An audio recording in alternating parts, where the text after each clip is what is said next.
Registry हो गई लेकिन पैसा आया ही नहीं, क्या ऐसे केस में प्रॉपर्टी बिकी हुई मानी जाएगी? एक ऐसा केस हुआ जिसमें बिल्डर ने प्रॉपर्टी की रजिस्ट्री कर दी, बायर ने पैसा उसी समय देने के बजाय पोस्ट डेटेड चेक दिया, रजिस्ट्री हो गई, चाबी भी दे दी गई, लेकिन कुछ दिन बाद चेक बाउंस हो गया।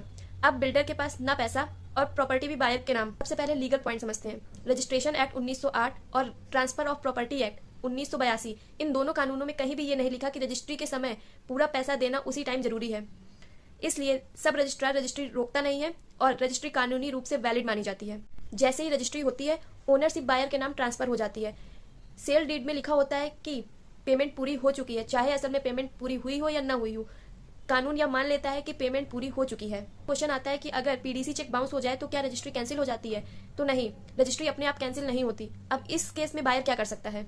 इस सिचुएशन में बायर सबसे पहला केस कर सकता है check bounce case. Negotiable instruments act 1881 के तहत होता है। दूसरा ऑप्शन होता है मनी रिकवरी केस, पैसा प्लस ब्याज प्लस लीगल खर्च वापस मांग सकता है। तीसरा ऑप्शन होता है फ्रॉड केस, अगर शुरुआत से ही धोखा हुआ हो तो इंडियन पैनल कोड सेक्शन 420 लग सकता है। चौथा ऑप्शन होता है कैंसिलेशन, यह सिर्फ तब लागू होता है जब फ्रॉड कोर्ट में प्रूफ किया जा सके। इसलिए पीडीसी से कभी रजिस्ट्री मत करिए। सबसे सेफ तरीका है आरटीजीएस, एनईएफटी और डिमांड ड्राफ्ट। साथ में एक क्लॉज जरूर डलवाइए कि भुगतान पूरा मिलने पर ही रजिस्ट्री प्रभावी होगी।